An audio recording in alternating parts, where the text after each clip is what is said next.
नारद मुनि और भगवान विष्णु की माया अभिमान भंग की कथा।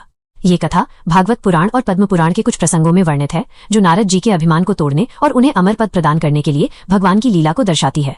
1. अभिमान और लीला का संकल्प। देवर्षि नारद मुनि को अपनी तपस्या, भक्ति और ब्रह्मचर्य पर अत्यधिक गर्व अभिमान हो गया था। वे मन ही मन सोचते थे कि संसार में उनसे बड़ा कोई भक्त या संयमी नहीं है। ये बात जब भगवान श्रीहरि विष्णु तक पहुंची तो उन्होंने मुस्कुराते हुए सोचा कि इस अभिमान को प्रेमपूर्वक दूर करना आवश्यक है, ताकि नारद जी की भक्ति और भी निर्मल हो सके। 2. विश्व मोहिनी का स्वयंवर। भगवान ने अपनी योगमाया से एक अत्यंत सुंदर और भव्य नगर की रचना की। उस नगर की राजकुमारी का नाम विश्व मोहिनी था, जो तीनों लोगों को मोहित करने वाली थी। उसका स्वयंवर होने वाला था। नारद जी उस नगर में पहुंचे और विश्व मोहिनी को देखते ही उनके मन में पहली बार काम वासना जाग उठी। उन्होंने तुरंत उस राजकुमारी से विवाह करने का निश्चय कर लिया। 3. हरि रूप की मांग।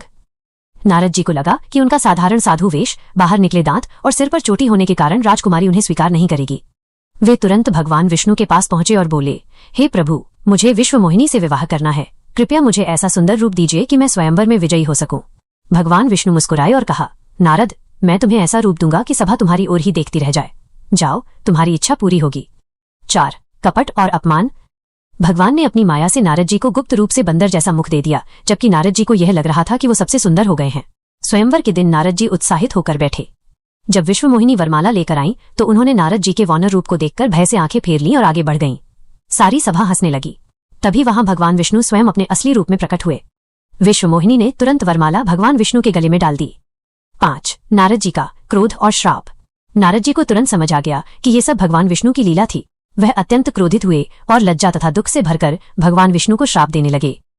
हे विष्णु, तुमने मेरे साथ छल किया और मुझे स्त्री वियोग का दुख दिया है। इसलिए मैं तुम्हें श्राप देता हूं कि तुम्हें भी पृथ्वी पर जन्म लेना पड़ेगा और एक स्त्री के लिए मेरी ही तरह भयंकर वियोग सहना पड़ेगा। तुमने मेरा रूप बिगाड़ा, इसलिए तुम भी एक समय में पत्थर, शालिग्राम बनकर रहोगे और अपनी प्रिया की प्रतीक्षा करोगे। 6. भगवान विष्णु का प्रतिश्राप। तुलसी का जन्म। भगवान विष्णु शांत भाव से मुस्कुराए और बोले, तथास्तु, मैं तुम्हारी इच्छा पूरी करूंगा। फिर उन्होंने नारद जी को प्रतिश्राप दिया। नारद, तुमने संसार के तुच्छ काम वासना में डूबकर मेरा अपमान किया है और मुझे बिना कारण श्राप दिया है। इसलिए तुम्हारे अभिमान का यह अंश एक पौधे के रूप में जन्म लेगा और मेरी निरंतर सेवा करेगा। तुम मेरे चरणों की प्रिय ऋतु तुलसी बनोगी। 7. अंतिम बोध और फल। तत्पश्चात नारद जी का अभिमान टूट गया। वह तुरंत भगवान के चरणों में गिर पड़े और क्षमा याचना की।